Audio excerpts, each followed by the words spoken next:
ఇక ఉగాది లోపు అయితే బల్దియాలో ఇందిరమ్మ ఇండ్లు అయితే ఇవ్వనికైతే ప్రభుత్వం అయితే పటిష్టాత్మకంగా అయితే కృషి చేస్తుంది.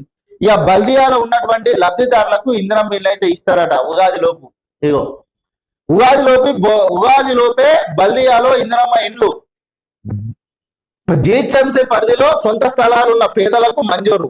జిహెచ్ఎంసీ పరిధిలో ఉన్నటువంటి పేదలకు సొంత స్థలాలు అయితే ఎవరెవరికి ఉన్నాయో వాళ్ళకైతే ఇందిరమ్మ ఇండ్లు అయితే మంజూరు చేస్తుందట ప్రభుత్వం. హైదరాబాద్ రంగారెడ్డి మేడ్చల్ పరిధిలో ఎంపిక 18,000 మంది అర్హులుగా గుర్తింపు. అంటే హైదరాబాద్ రంగారెడ్డి మేడ్చల్లకు సంబంధించిన వారిలో 18,000 మందిని అర్హులనైతే ప్రభుత్వం గుర్తించిందట మొత్తం మీద. అయ్యో మొత్తంగా 12 లక్షల వరకు వచ్చిన అప్లికేషన్లు, 12 లక్షల వరకు అయితే ఇందిరమ్మ ఇండ్ల కోసం అయితే అప్లికేషన్లు వచ్చినాయట. జిహెచ్ఎంసీ పరిధిలో సొంత స్థలాలున్న పేదలకు ఇందిరమ్మ ఇండ్ల పథకం కింద గృహ నిర్మాణ సాయం అందించాలనే లక్ష్యంతో అధికారులు ఎంపిక ప్రక్రియను చేపట్టగా ఉగాది లోపు ఇక్కడి లబ్ధిదారులకు ఇల్లు అందించాలని ప్రభుత్వం టార్గెట్ పెట్టుకున్నది. అందుకు మంత్రులు, ఉన్నత అధికారులు వరుస సమీక్షలు నిర్వహిస్తూ ప్రక్రియను వేగవంతం చేస్తున్నారు. అర్హుల జాబితాను ఖరారు చేసి మంజూరు పత్రాలు అందజేసేందుకు ఏర్పాట్లు చేస్తున్నారు. అర్హుల జాబితా మొత్తం మీదనైతే అర్హులను గుర్తించి వాళ్ళ జాబితా ప్రక్రియ, వాళ్ళకు పట్టాలు అందించడానికి అయితే మంత్రులు అయితే కసరత్తు ఎత్తురు. మొత్తం మీద ఉగాది లోపు అయితే ఇందిరమ్మ ఇల్లు అయితే వస్తాయి. సొంత స్థలం ఉన్న పేదలకే ప్రాధాన్యం. హైదరాబాద్ పరిధిలోని 3 కార్పొరేషన్ల పరిధిలో ఇందిరమ్మ ఇళ్ల పథకాన్ని అమలు చేయనున్నారు. నగరంతో పాటు రంగారెడ్డి మేడ్చల్ జిల్లా పరిధిలో ఇందిరమ్మ ఇండ్లు అందించేందుకు ప్రభుత్వం అడుగులు వేస్తున్నది.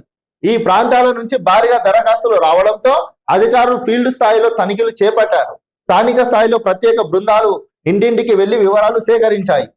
అయితే ఎక్కువ అప్లికేషన్ 12 లక్షల అప్లికేషన్లు వస్తే అధికారులు ఇంటింటికి వెళ్లి సర్వేలు చేసి పకడ్బందీగా అర్హులను అయితే గుర్తించారు. మొత్తం మీద సొంత జాగాలు ఉన్నప్పటికీ ఆర్థిక ఇబ్బందుల వల్ల ఇల్లు నిర్మించుకోలేని పేద కుటుంబాలకు ఈ విడతలో ఇల్లు అందించనున్నారు.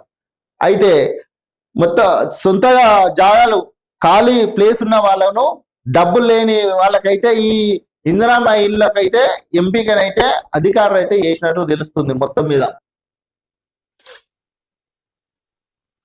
కాగా ప్రభుత్వ నిర్ణయం వలన పట్టణాల్లో భూమి ఉన్న నిర్మాణ ఖర్చులు భరించలేక ఇబ్బంది పడుతున్న కుటుంబాలకు సర్కారీ సాయం ఊరట నిల్వనుంది.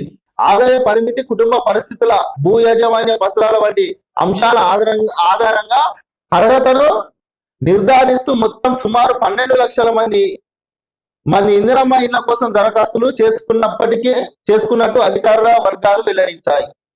మొత్తం మీదనైతే 12 లక్షల మంది అయితే అప్లికేషన్ చేసుకురు. 18,000 మందిని అయితే అధికారులు గుర్తించి జాగా ఉన్న వాళ్లకు, వాళ్ళు ఆర్థిక స్తోమతతో ఇబ్బంది పడే వాళ్ళకైతే ఇందిరమ్మ ఇల్లు ఇచ్చి వాళ్ళకు ఆర్థిక సాయం అందజేసే విధంగా అయితే ప్రభుత్వం అయితే చేస్తుంది. మొత్తం మీద ఈ ఉగాది లోపు అయితే జిహెచ్ఎంసీ పరిధిలో ఉన్నటువంటి వాళ్లకు ఇందిరమ్మ ఇండ్లు అయితే రానికి, వాళ్ళ పట్టాలు ఇవ్వడానికి అయితే ప్రభుత్వం ప్రగల్భాంగా కృషి చేస్తుంది.